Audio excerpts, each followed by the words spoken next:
ప్రజల జీవితాల్లో వెలుగు తీసుకురావడానికి కాంగ్రెస్ ప్రజా ప్రభుత్వం పనిచేస్తుందని మంత్రి ఉత్తమ్ కుమార్ రెడ్డి అన్నారు.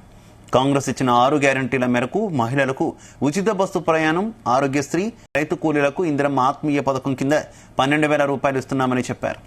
రైతు భరోసా కింద ఎకరాకు ఏడాదికి 12,000 ఇస్తున్నట్టు తెలిపారు. యాదాద్రి భువనగిరి జిల్లా వలిగొండ మండలం నాతాళ్లగూడెంలో ప్రజాపాలన 4 సంక్షేమ పథకాలను మంత్రి ఉత్తమ్ కుమార్ రెడ్డి ప్రారంభించారు.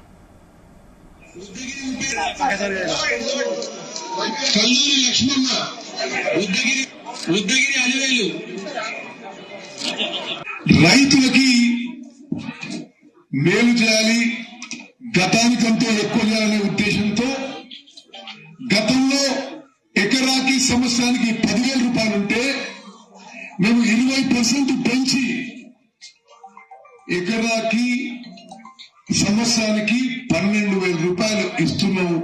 దాని కింద ఈరోజు మరి నాతాళ్లగూడెం గ్రామంలో రైతు భరోసా కింద 380 మంది రైతులకి ఈ రైతు భరోసా మరి పైసలు పంపిణీ చేస్తున్న విషయం కూడా నేను మనం చేస్తున్నాను. రాష్ట్ర వ్యాప్తంగా మీడియా మిత్రులకు మనం చేస్తున్నా, వ్యవసాయానికి యోగ్యమైన భూమికి, వ్యవసాయ యోగ్య భూమికి అంటే రియల్ ఎస్టేట్ వెంచర్స్, రాళ్లు, రప్పలు, గుట్టలు ఇవన్నీ తీసేసి వ్యవసాయ యోగ్య భూమికి రాష్ట్ర వ్యాప్తంగా పంట వేసినా వేయకున్నా మన ప్రభుత్వం సంవత్సరానికి 12,000 రూపాయలు ఇవ్వబోతుందని చెప్పి నేను చెప్పడం మిమ్మల్ని నాకు ఎంతో సంతోషం కలుగుతుందని చెప్పి నేను చెప్తాను.